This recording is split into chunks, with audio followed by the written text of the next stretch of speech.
Aziz Ajli de retour sur le plateau et on va parler non pas d'une valeur mais de l'or, l'or qui retrouve de son lustre, on peut dire ça comme ça, Oui. aux alentours de 1270 $ l'once en ce moment. Et c'est pas fini. Alors justement, c'est l'une des raisons, Fabrice, pour laquelle je choisis ce matin de vous parler de l'or et non pas d'une action comme j'ai l'habitude de le faire à cette heure-ci.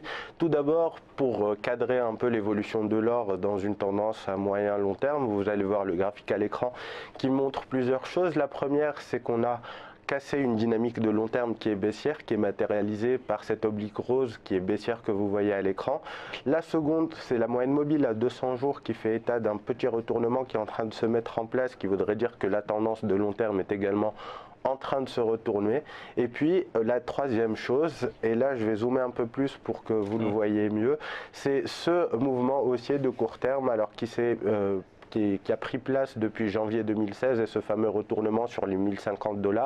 On a progressé en prenant plus de 20 à 25% en quasi ligne droite puisqu'on est passé d'un plus bas vers les 1050 à un plus haut vers les 1250 voire 70. Et je vous en parle parce qu'il semblerait, Fabrice, que la configuration graphique plaide pour une poursuite de cette hausse. On a un potentiel haussier supplémentaire. Je mets ça en parallèle avec mon scénario principal sur le marché action, c'est-à-dire celui d'un retour de la tendance baissière. On a vu depuis maintenant le début de l'année qu'il y a quand même une aversion au risque qui est en place puisque les investisseurs vont quand même sur des marchés un peu plus sûrs tels que l'or. Et dans ce cadre-là, on a déclenché sur l'or une figure de continuation de tendance en triangle, une figure qui nous donne un potentiel haussier dans un premier temps vers les 1307 $, puis 1345. C'est des niveaux qu'on n'a pas connus depuis 2015, voire 2014 pour les 1345 $. Donc on a 5-6% de hausse à court terme à prendre sur l'or. La configuration est propre, la tendance est solide à court terme. Et quand on regarde le chahut un peu qui peut y avoir, entre guillemets, parce qu'on ne le sait pas encore, mais on le suppose, sur le marché action à partir de jeudi et peut-être même avant, effectivement, je recommande plutôt d'aller sur ces valeurs plutôt refuge. Ça veut dire que vous êtes en train de dire que ça serait limite une couverture contre ce qui peut se passer, ces incertitudes sur la Fed, sur la BCE dans les prochains jours. C'est un scénario alternatif, c'est un scénario de diversification, c'est un scénario de couverture comme vous le soulignez à juste titre, Fabrice. Effectivement, on a un potentiel de hausse sur l'or, on voit bien que la tendance est claire, qu'elle est haussière, qu'elle est forte.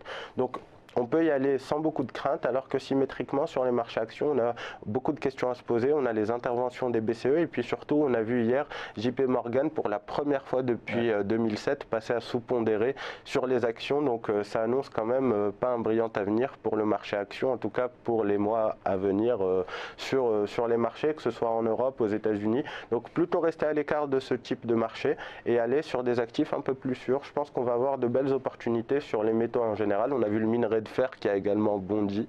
Le fer, le cuivre dans la sillage du pétrole qui rebondissent assez fortement. Et donc l'or, vous anticipez donc un retour sur les 1307 dans un premier temps, 1307 $ et puis 1345. Ça reste du court terme. Je pense qu'à long terme, on a un potentiel qui est même beaucoup plus important puisqu'on pourrait retrouver l'or vers les 1400 voire 1500 $. Eh ben, ça fera plaisir à tous ceux qui ont des lingots sous le matelas. Merci Aziz. Dans un instant, la suite, c'est l'heure de l'édito. À tout de suite.